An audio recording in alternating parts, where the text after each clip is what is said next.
안녕하세요. 저는 인천에 사는 평범한 30대 여성입니다. 결혼해서 예쁘게 잘 사는 분들도 물론 많지만 요새는 옛날보다 이혼 가정이 더 늘어난 것 같습니다. 사연 라디오를 듣다 보면 제 남편만큼이나 파렴치한 인간들이 많더라고요. 저도 오늘 속 시원하게 털어놓고 싶어 사연 보냅니다. 저는 친정아버지께서 의사셔서 어렸을 때부터 꽤 풍족한 집안에서 컸습니다. 주변 보면 가진 게 많지 않아도 화목한 집안들 많잖아요. 저희 집은 남들이 보기엔 부유했지만 화목한 집은 절대 아니었습니다. 아버지께서는 병원에 계시는 시간이 더 많았고 휴일에는 본인 시간을 보내시기 바쁘셨거든요. 친정 어머니께서도 바쁘시긴 마찬가지였습니다. 그래서인지 부모님과의 관계는 클수록 더 서먹해져만 가더군요. 그러다 보니 자연스레 독립도 남들보다 빨리 했고요. 부모님을 보면 저도 제 인생 스스로 살 길 얼른 찾아야 할 것만 같았거든요. 저는 젊었을 때 시작한 의류 사업이 잘 자리 잡아서 현재까지 사업을 운영하고 있습니다. 지금은 배를 고를 걱정 안 해도 되지만 초반에는 참 궁핍했고 많이 삐그덕거렸습니다. 그때 당시 저희 부모님께서 절 지원해 주시는 부분은 전혀 없었습니다. 부모님께서는 제가 사업하는 걸 탐탁치 않아 하셨거든요. 너 말이 사업이지 다른 사람들이 딸내미 뭐 하냐고 물을 때마다 내 속이 뒤집어진다. 옷 장사한다고 도저히 입이 떨어지지 않아. 내가 너보고 나처럼 의사가 되라는 무리한 부탁했냐? 적당히 있어 보이는 직업 가지고 있다가 적당한 집안 남자랑 결혼하면 되는데 넌 왜 사서 고생을 해? 가끔 연락하는 아버지께서 그렇게 폭언 아닌 폭언을 하시면 저는 자존감이 바닥쳐서 꽤 오랫동안 마음앓이했어요. 어머니께서도 다를 바 없으셨죠. 너는 기집애가 무슨 사업을 한다고 아버지 속을 뒤집니? 집에서 가만히 공주처럼 있으면 될 걸 말이다. 형제 자매도 없어서 고스란히 우리 재산 다 물려줄 텐데 어쩜 그렇게 쓸데없는 짓을 하고 돌아다녀? 가장 가까운 가족이 저를 비난하는 건 참 힘들고 모진 일이었습니다. 그걸 다 버티고 어엿하게 제 사업을 키우자 그제서야 어머니께서는 인정해 주시더군요. 하지만 아버지께서는 끝까지 저를 못마땅해 하셨어요. 아버지께선 몇 년 전 사고로 돌아가셨는데 장례식장에서 배웠던 아버지 지인분들을 통해 그래도 아버지께서 절 사랑하셨다는 것만은 알았습니다. 주변 분들에게 딸이 혼자 앞가림 잘한다며 제 사업도 자랑하셨다네요. 살아계실 때 한 번이라도 저한테 잘한다고 직접 말씀해 주셨다면 참 좋았을 텐데 조금 속상했습니다. 그런 가정 환경이다 보니 자연스럽게 저는 훗날 제 가정을 정말 잘 꾸리고 싶다는 욕심이 더 커져만 갔습니다. 그러다 저는 가난한 집 어느 아들과 사랑에 빠졌어요. 제가 조건을 따진 게 아니라 처음 만났을 때 남편이 자기를 칭한 말이에요. 아는 분 통해서 선을 보다가 남편을 만났거든요. 저는 가난한 집 아들입니다. 네? 초면에 좀 당황스러우셨죠? 죄송합니다. 제가 대기업에 다니고 있어서 제 허물만 보고 다가오는 여자들이 많아요. 하지만 제 알맹이를 보고 도망가기 일쑤죠. 제가 돈을 많이 번다고 해서 저희 집이 잘 사는 건 아니니까요. 그동안 상처받았던 일이 많으셨나 봐요. 세아 씨는 어떤 분이세요? 저요? 저야말로 아버지께서 의사셔서 제 허물만 보고 다가오는 사람들이 많았죠. 유복하게 자라셨겠네요. 저랑은 완전히 다른 가정 환경에서 자라셨을 것 같아요. 그렇게 커피를 마시면서 저희는 이야기를 몇 시간이나 나누었습니다. 시간이 얼마나 지난지도 체감이 안 될 정도로 배고픔도 잊은 채 서로의 이야기에 빠졌습니다.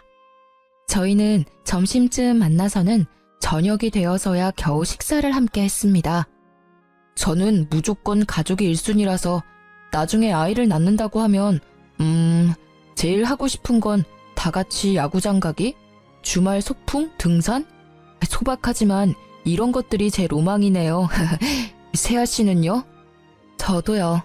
전 어렸을 때 그런 기억들이 별로 없거든요. 도시락 싸서 등산 가는 건 안 해보셨어요?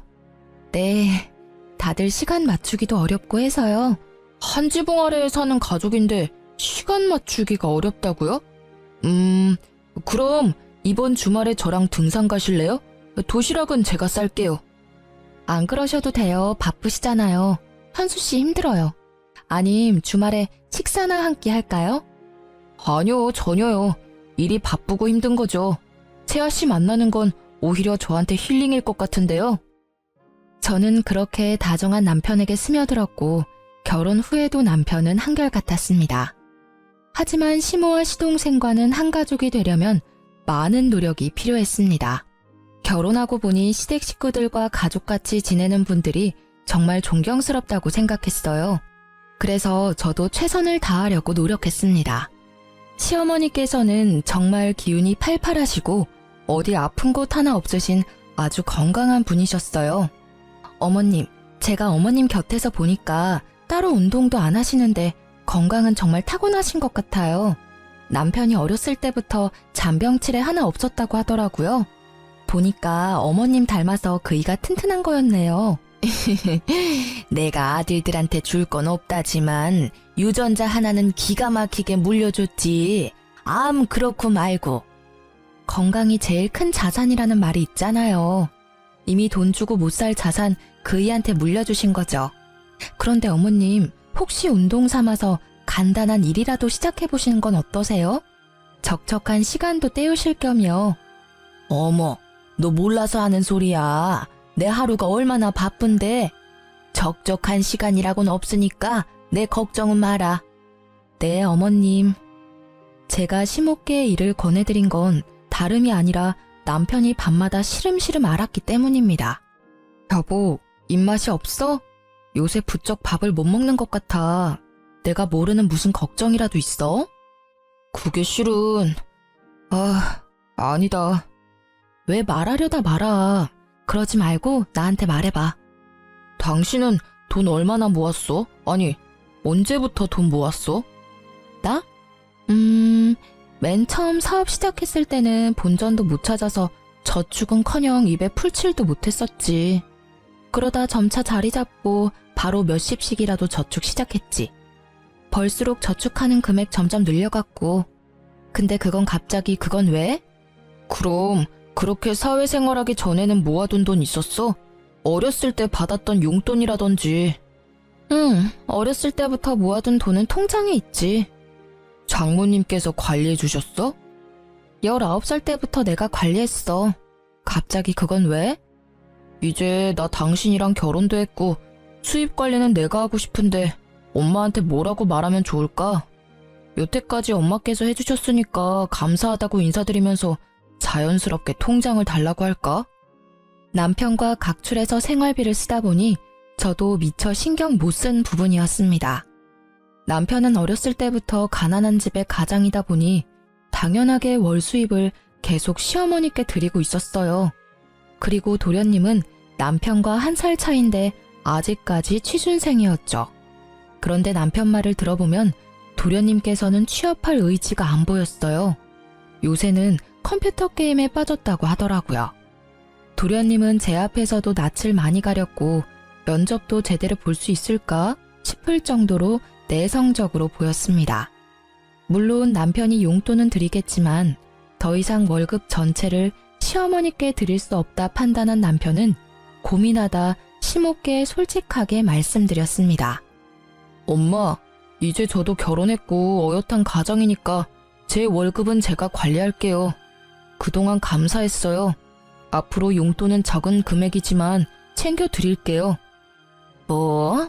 그게 뭔 소리다냐? 현수, 네가 이 집의 가장인데 네 월급 없으면 우리는 어떻게 살라고? 엄마, 저 이제 세아 씨랑 결혼했으니 이 집에서는 독립한 거잖아요. 세아, 너 말해봐라.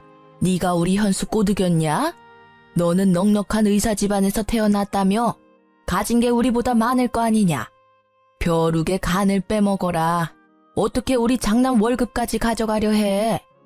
가만 보니 그래서 나한테 은근슬쩍 일하라고 권유했던 거구나? 너 정말 무서운 애야. 어머님, 그런 게 아니라요. 엄마, 도대체 왜 이래요? 세아 씨 앞에서 나 창피해 정말. 애초에요, 내가 결혼했으면 먼저 말 꺼내기 전에 엄마가 나한테 통장 줬어야 하는 거 아니에요? 형, 엄마한테 소리 지르지 마. 형수님 너무하시네요. 결혼한 지 얼마나 됐다고. 형수님은 형 월급 없이도 잘 살겠지만 엄마랑 나는 형이 돈 안 주면 굶어 죽어요. 조용하던 도련님도 처음으로 발악하듯 제게 따지더군요.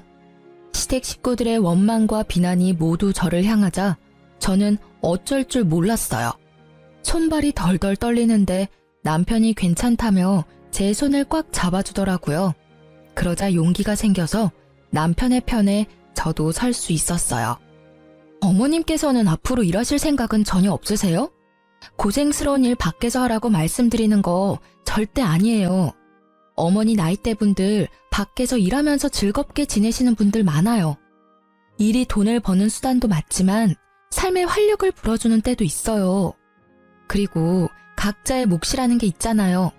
제가 조심스럽게 말씀드리자면 남편만 이 가정을 위해서 일하고 어머님이랑 도련님은 뭐 하셨어요? 게다가 도련님은 몇 년째 취준생이라고 들었어요. 이젠 눈을 낮추고 다른 길 찾아야 하지 않을까요? 냉정하게 이제 밥벌이 해야 할 나이 아니에요. 언제까지 형 울타리 안에서 형이 버는 돈만 쓸 거예요. 뭐가 어째? 순진해 보였는데 할 말은 다 아는 애였구나 너. 일하면 내가 정부 보조금도 못 받는데 못하러 일을 해. 멀쩡한 정승 같은 아들 둘이 있는데 내가 꼭 일을 해야겠니?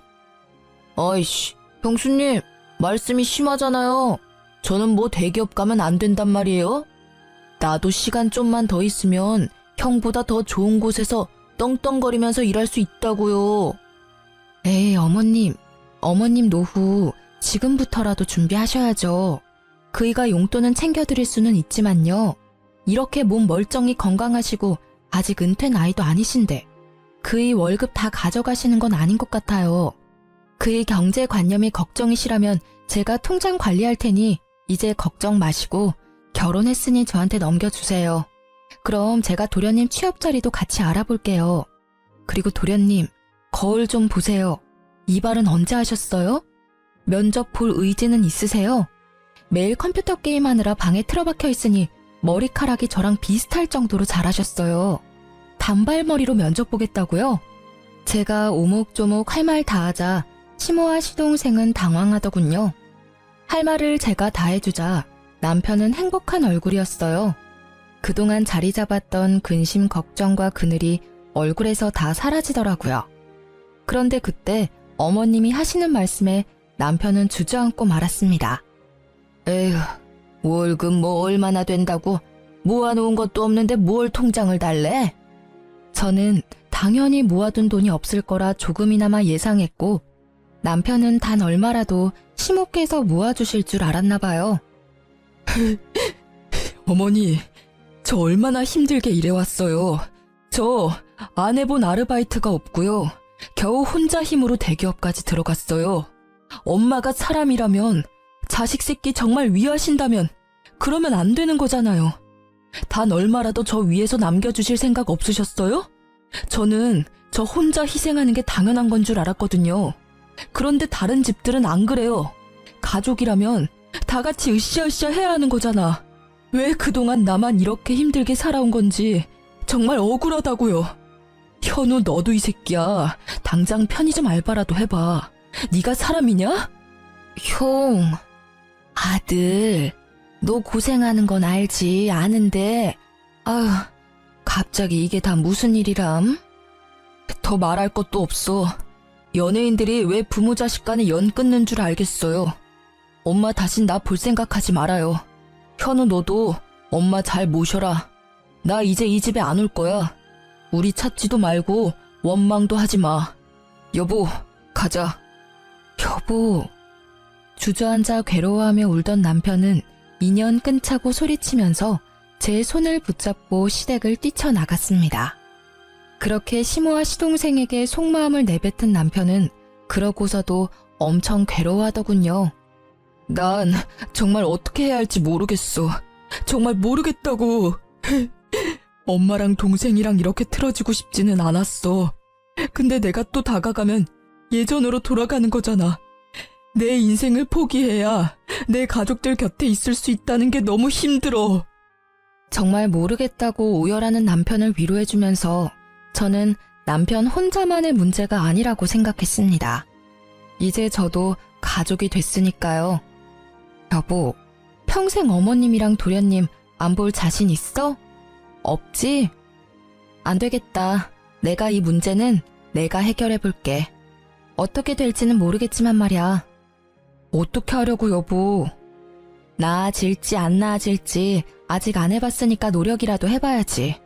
당신 이렇게 울고 후회하는 모습 보니까 내가 마음 아파서 안 되겠어. 그리고 그나마 다행이었던 건요. 남편이 혹시 몰라 심호께의 연봉을 속이고 월급 전체를 심호께 드린 건 아니었더군요. 조금씩 몰래 모아둔 재산이 있었습니다. 그것마저 없었으면 그때 남편은 완전히 무너졌을 것 같아요. 시어머님은 매일같이 제게 잘못했다며 남편 좀 어떻게 해보라고 연락이 왔습니다. 얘야, 내가 그날 소리 지르고 막말해서 정말 미안하다. 근데 나로서는 참 당황스러운 일이었어. 믿었던 장남이 갑자기 돌변하니까. 어머님, 그이가 어머님만 믿고 그동안 평생 월급 맡겼는데 단 한 푼도 안 남았다 하니 얼마나 상실감이 크겠어요. 하지만 어머님도 어디 다른 곳에 쓴 게 아니라 다 살림하는 데 쓰셨겠죠. 하지만 이제는 너무 장남한테만 의지하시면 안 돼요. 저희도 이제 자식 낳고 가정 꾸리고 살아야 하니까. 어머님께서도 하실 수 있는 일 찾아서 하셔야 해요. 지금도 일하실 생각은 조금도 없으세요? 제 말에 시모는 머뭇거리며 말했습니다. 뭐 내가 할 줄 아는 건 살림뿐인데 밖에서 뭔 일을 하겠니? 어머님, 저 믿으세요? 뭐? 안 믿으시더라도 지금부터 저 믿고 저만 따라와 주시겠어요? 그럼 그이 맘도 돌릴 수 있을 것 같은데요. 시모는 알겠다고 마지못해 끄덕이셨고 저는 시모와 도련님이 직업훈련을 받을 수 있도록 열심히 알아봤습니다. 정부에서 하는 사업에 시모와 시동생이 해당하는 건 모조리 신청해줬습니다. 어머님께서는 요리학원을 다니셨고 도련님은 컴퓨터 학원을 다녔습니다. 그리고 어머님께서 자격증을 준비하시는 동안 저는 제가 엄마께 받은 건물 1층에 작은 식당을 열 준비를 하고 있었습니다. 남들은 호구 같다고 가난한 집안에 다 퍼주고 있다고 욕할지 몰라도 제가 월세 조금 적게 받고 돈 욕심 부리지 않으면 모두가 화목해지는 일이었으니까 조금의 희생은 하고 싶었어요. 가족이니까요. 대신 제 건물인 건 남편에게도 말 안 했습니다. 어머님, 그동안 고생 많으셨어요. 저는 어머님께서 잘 해내실 줄 알았어요. 고맙다. 네 덕에 내가 사람 구실은 하게 됐구나. 그런데 말이다. 자격증은 땄어도 식당에서 일하는 건 좀 무서워. 누구 밑에서 이 나이에 갑자기 일한다는 게 용기가 참 나지 않아. 어머님, 걱정하지 마세요. 오늘 저랑 갈 곳 있다고 말씀드렸죠? 짜잔! 여기는 뭐 파는 곳이냐? 아직 문 안 연 것 같은데? 어머님이 하시고 싶은 걸로 하세요. 여기 어머님 가게예요. 제가 이 가게 사드릴 수는 없어도 월세로 얻어드릴 수는 있거든요. 좋은 주인 덕분에 보증금 많이 올리고 월세는 10만 원대예요. 어머님 10만 원은 감당하실 수 있으시죠? 앞으로 여기서 새 출발하시는 거예요. 제가 옆에서 많이 응원할게요. 아이고, 이게 다 무슨 일이야? 꿈이야 생시야? 정말 여기가 내 가게야? 조그맣지만 있을 건 다 있네. 정말 고맙다 새애기야. 복덩이가 우리 집안에 굴러왔어. 어떻게 이런 생각을 했니? 저를 부둥켜 안고 눈물을 훔치는 시모를 보고 저는 그제서야 안심이 됐어요. 어머님, 그리고 남편이 앞으로 용돈은 못 드려요. 그것 대신 제가 어머님 새 출발 도와드리는 거예요. 아셨죠? 그럼 앞으로 너네 지원 일절 필요 없다. 오히려 내가 벌어서 너네 용돈 줘야지. 내가 받은 게 있는데. 그렇게나마 남편의 월급을 지킨 저는 시동생을 만나 중소기업 면접 보는 걸 도와줬습니다. 역시나 도와주니까 시동생은 금방 나쁘지 않은 곳에 취업 성공하더군요. 대기업만한 회사는 아니니깐요. 시동생은 한 번에 회사에 합격하자 얼떨떨해 하더라고요. 형수님, 저 정말 합격할 줄은 몰랐어요. 그동안 자격지심 부려서 죄송해요. 형처럼 대기업은 아니지만 형수님 덕분에 저도 앞으로 사람 구실하면서 살겠네요. 감사합니다. 도련님 마음먹고 하시면 뭐든 잘 해내실 거라 생각했어요. 취업 진심으로 축하드려요. 자리 잡으면 그이한테 한번 연락 먼저 해주세요. 그때 그렇게 시댁에서 나오고 혼자 얼마나 괴로워하는지 몰라요. 도련님 취업한 거 알면 남편도 엄청 기뻐할 거예요. 형수님, 저희 집 은인이세요. 진짜 감사합니다. 솔직히 인연 끊는 게 형수님한테는 더 좋은 일이었잖아요. 그런데 외면하지 않고 저희 가족 관계 회복도 도와주고 일자리도 찾아줘서 정말 고맙습니다. 도련님, 저한테 더 좋은 일은 가족들 다 같이 행복하게, 화목하게 지내는 일이에요. 시동생은 진심으로 제게 고마워했습니다. 그리고 시모와 시동생 마음 잡고 일하는 걸 보고 남편은 깜짝 놀라더군요. 자연스럽게 남편은 시댁 식구들과 화해에 성공했습니다. 여보, 어쩜 그렇게 예뻐? 어떻게 그런 생각을 했어? 난 내 신세 한탄만 했지 상황을 바꿔보려고 노력하지는 않았어. 그냥 난 내가 돈 벌어다 우리 집에 갖다 주는 것만으로 내 역할 다 했다 생각했어. 그런데 그게 독이었지. 더 빨리 바뀔 수 있었는데. 내가 그렇게 만든 거야, 모두를. 그런데 당신은 현명하게 모두가 행복할 수 있게 도와줬어. 정말 고마워. 내가 평생 당신한테 잘할게. 남편이 기쁨의 눈물을 흘리자 저도 눈물이 왈칵 쏟아졌습니다. 부둥켜 안고 얼마나 울었는지 모르겠습니다. 그렇게 평화를 되찾은 줄 알았으나 제 평화는 오래가지 않았어요. 여보, 출장 잘 다녀와요. 몸 조심하고 내가 꿈을... 아니다. 그냥 조심해서만 다녀와요. 여보, 나 보고 싶어도 조금만 참아. 서방 일 열심히 하고 올게. 도착하면 전화할게. 근데 연락 자주는 못할 거야. 이번에 중요한 미팅 건이라. 알지. 난 걱정하지 말고 다녀와요. 전날 안 좋은 꿈을 꿔서 저는 남편에게 말하려다 혹시 미팅에 지장이 있을까봐 입을 다물었습니다. 그저 몸 조심해서 다녀오라는 말만 반복했죠. 그런데 남편을 마중하고 저도 출근해서 제 직원들이랑 회의를 바쁘게 할 때였어요. 핸드폰에 남편의 부재중이 여러 번 찍히더라고요. 아직 도착할 시간도 아닐 뿐더러 남편은 제가 회의를 하고 있다는 것도 알 텐데 지금 전화를 할 리 없다고 생각했죠. 예감이 안 좋아 저는 잠시 회의를 중단하고 울리는 남편의 전화를 곧바로 받았습니다. 여보세요? 몇 초 정적 뒤에 익숙한 남편의 음성 대신 낯선 음성이 제게 말을 걸어왔어요. 이현수 씨 가족분이시죠? 네, 그런데 제 남편 전화인데 전화 받으시는 분은 누구시죠? 구급대원입니다. 위치는 강원도 양양이고 차 전복 사고가 났어요. 이현수 씨 휴대폰 비상 연락처로 전화드렸어요. 환자분 지금 출혈도 심하고 도착하면 긴급 수술 들어갈 것 같습니다. 땡땡 병원으로 옮기는 중이니까 지금 바로 오실 수 있으세요? 다급한 목소리의 구급대원의 말을 듣고 머릿속으로는 보이스피싱인가 싶었어요. 하지만 돈을 요구하는 게 아니라 병원으로 곧바로 오라는 말에 바로 정신이 들더군요. 주저앉아 슬퍼할 시간도 없었어요. 바들거리는 몸을 겨우 일으켜 직원 한 명에게 부탁해서 병원으로 갔습니다. 제가 운전을 하면 큰일 날 것 같고 택시를 타야겠다는 생각도 안 들었거든요. 어떡해. 대표님, 괜찮을 거예요. 진정하세요. 다행히 남편보다 더 일찍 도착해서 저는 구급차를 기다리고 있었어요. 응급실에 곧바로 교통사고 환자라고 시끄럽게 들어오는데 제 남편인 걸 직감했죠. 그런데 남편 옆에 나란히 실려온 젊은 여자가 있었어요. 보호자님, 이현수 환자 바로 수술 들어갈게요. 저 옆에 여자분은 왜 같이 실려왔나요? 동승자라고 하던데요. 바쁜 간호사에게 더 묻지는 못하고 저는 곧바로 남편의 소지품을 건네받자마자 핸드폰을 확인했습니다. 남편의 상사가 여러 통 전화가 와 있더군요.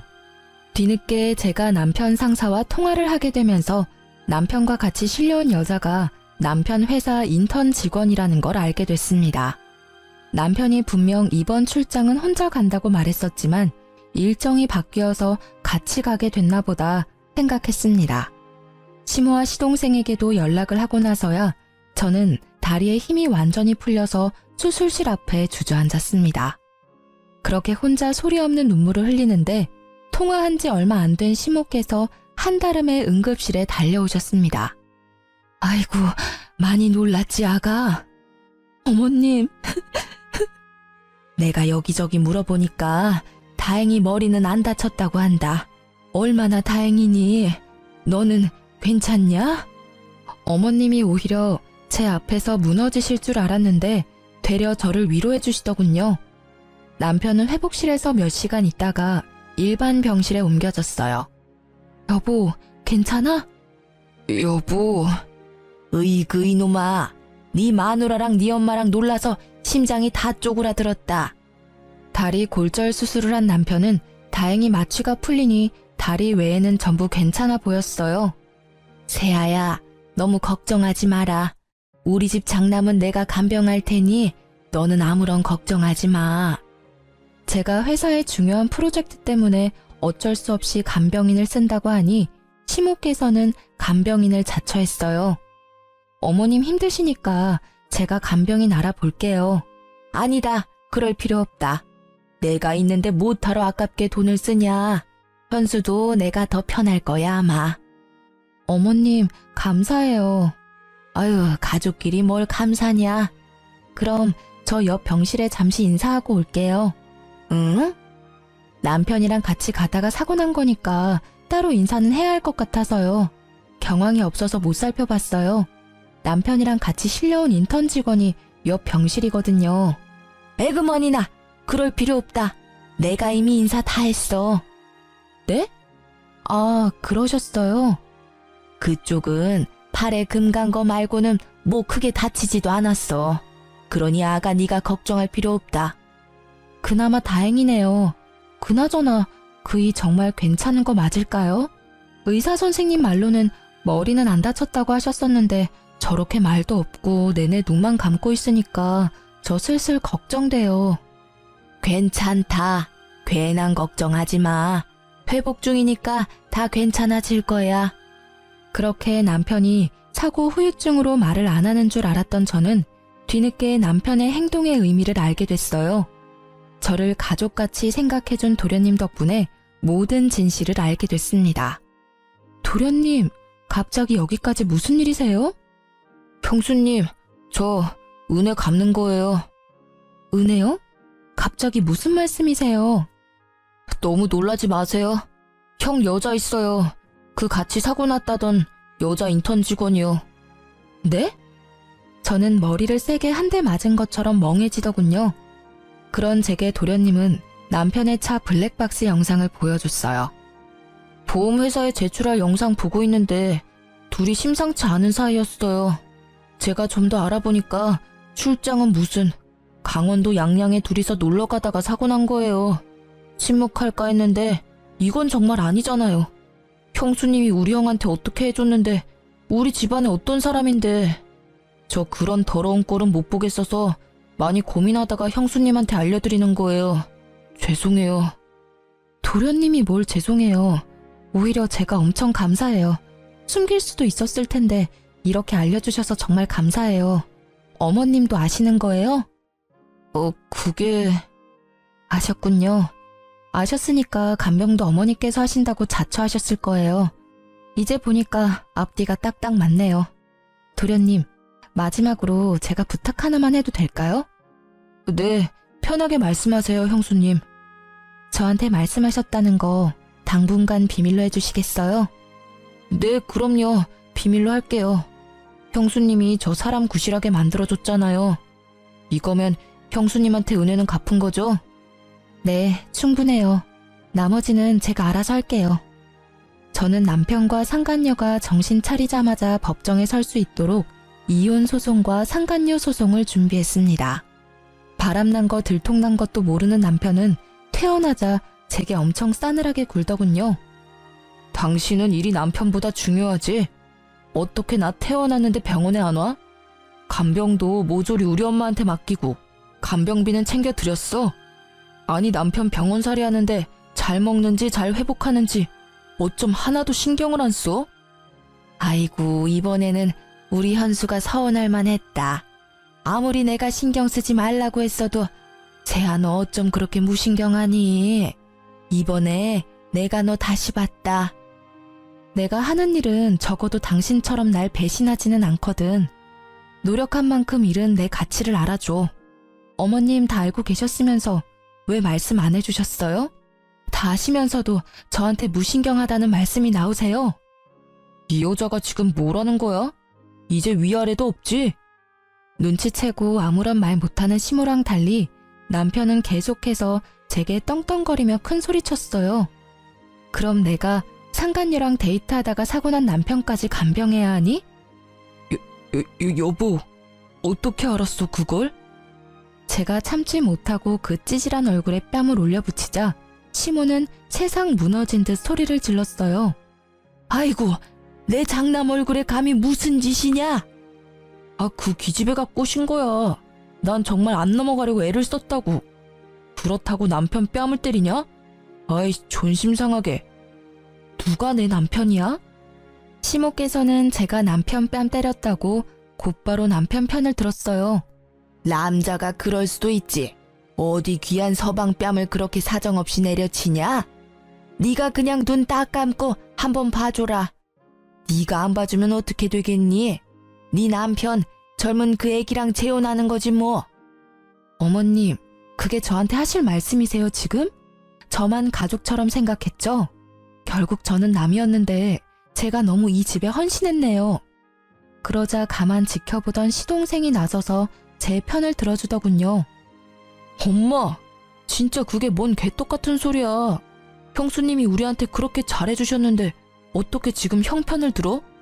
형, 너 간도 크다. 사고 친 게 차라리 돈 문제면 몰라. 여자 문제? 으이구, 난 인간이라도 됐지. 형은 분리수거도 못해. 자기 복 자기가 발로 찬 거야. 넌 끼어들지 마. 겨우 사람 구실하게 만들어줬더니. 형이 그렇게 만들어줬냐? 형수님이 다 도와주신 거잖아. 야, 설마 네가 말했냐? 당연하지. 그럼 보고 못 본 척 말아? 어떻게 사람이 그래? 이 자식이 근데. 두 형제가 멱살을 잡고 서로에게 달려들자 시모는 제 탓을 하기 시작했어요. 아이고, 왜 너네가 싸우고 난리야? 이렇게 형제가 이간질하니까 세아야, 네 속이 편하니? 독하다 독해. 나 같으면 모르는 척한다. 겨우 이룬 이 가정 어떻게든 지켜도 모자를 망정. 너 그것밖에 안 되는 애였니? 어디 어린 시동생 꼬드겨서 이 사단을 만들어? 이 지독한 것. 이 사단을 만든 건 어머님 장남이죠. 어머님 원하시는 대로 저 인간한테 그 상간녀랑 재혼하라 하세요. 새로 들이는 젊은 며느리한테나 바라세요. 전 여기까지니까요. 야, 너 위자료 잘 준비해. 이혼 소송 접수했으니까. 그리고 그 인턴한테도 얌전히 상간녀 소송 기다리라 전해. 그리고 어머님께서는 내일부터 가게 안 나오셔도 돼요. 뭐? 가게? 네가 뭔데 나오라 말아야 내 가게인데. 아, 제가 그걸 말씀 안 드렸어요? 보증금을 아무리 많이 줬다 해도 월 10만 원 월세 너무 싸다고 생각 안 하셨어요? 주변 상인들 월세 10배 넘게 내는데 뭔가 이상하다 생각 안 하셨냐고요? 뭐가 이상해? 너무 좋은 주인분이시다 생각했지 뭐. 제가 그 건물 주인이에요. 엄마한테 결혼 좀 받은 건물이거든요. 이제 거기 새로 새놓을 거니까 안 나오셔도 된다고요.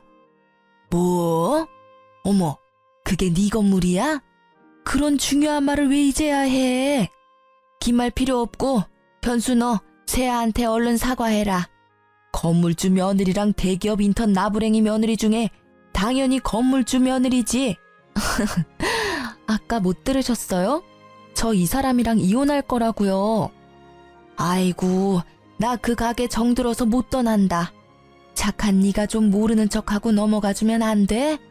내가 또 어디 가서 일자리 구하겠어.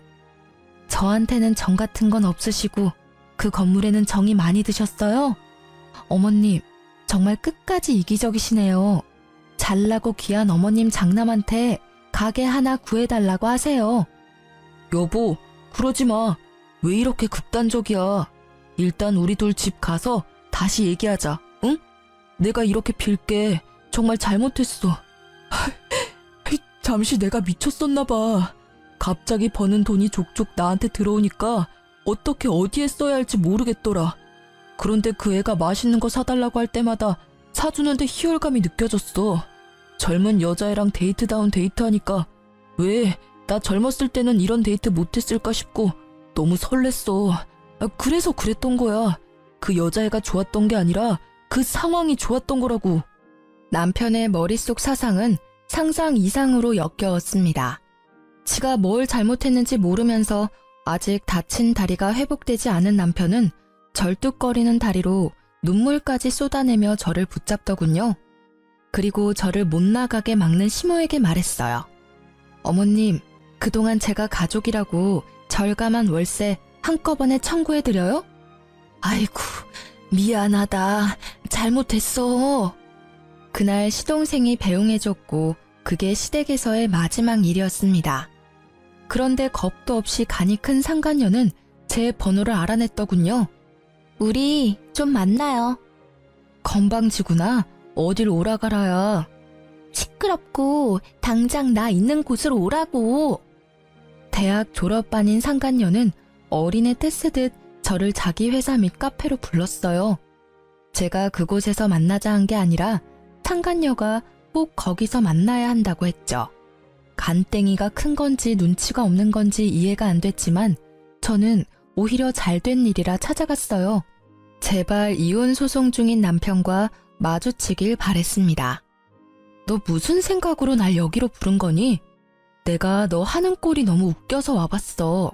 여기 회사에 날 부른다고? 너 진짜 어리긴 어리구나. 눈이 있음 보라고요. 눈 제대로 달렸으면 현실을 직시하라고요.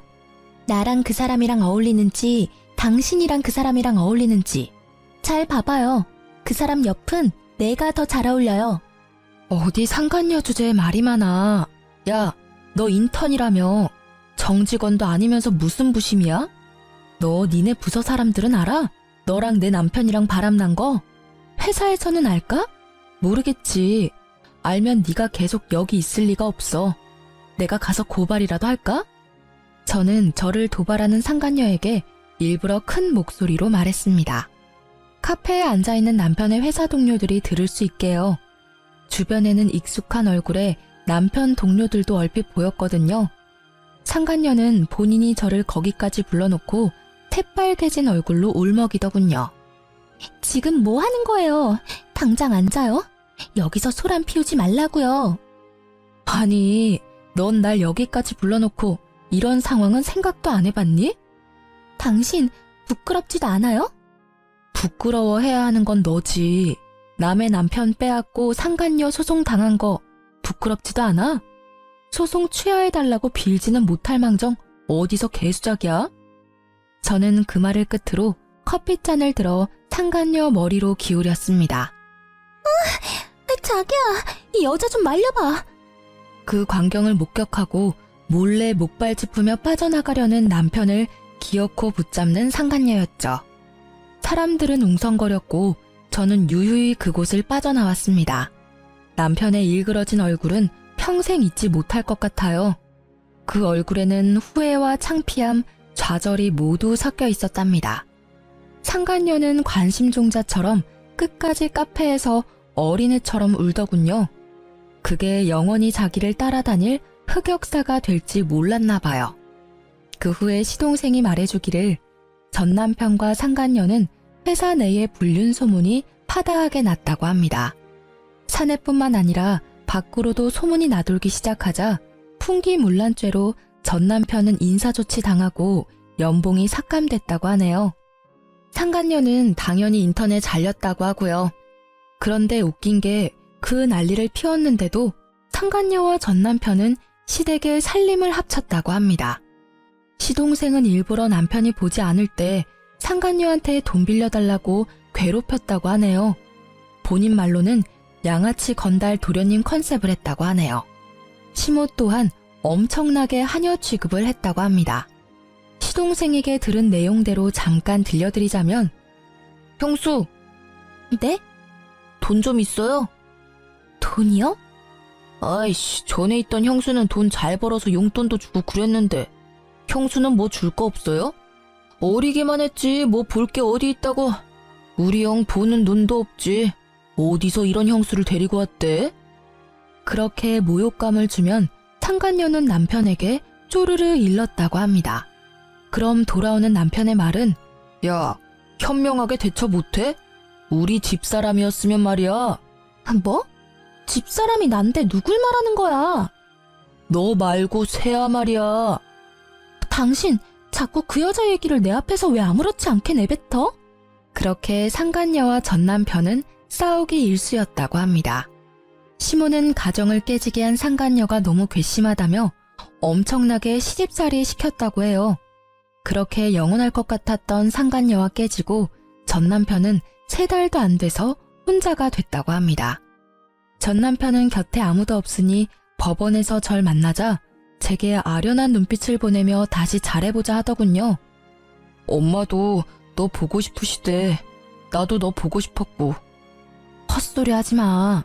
너 양심이 있냐? 너네 모자 진짜 지긋지긋하다. 내가 너 얼굴에 침이라도 뱉고 싶은데 참는다. 벌써 속으로는 가래침 수십 번 뱉었어. 뱉고 싶으면 뱉어. 나 그것까지 충분히 감당 가능해. 여보, 난 너 없으면 정말 안 되나 봐. 우리 좋았었잖아, 응? 뭔? 아니 근데 너 왜 아직도 목발을 들고 다니니? 여보. 오열을 하며 전 남편이 털어놓는 진실에 저는 마음 편히 웃지도 못하겠더군요. 전 남편 교통사고 후유증 때문에 평생 한쪽 다리 재구실 못한다고 합니다.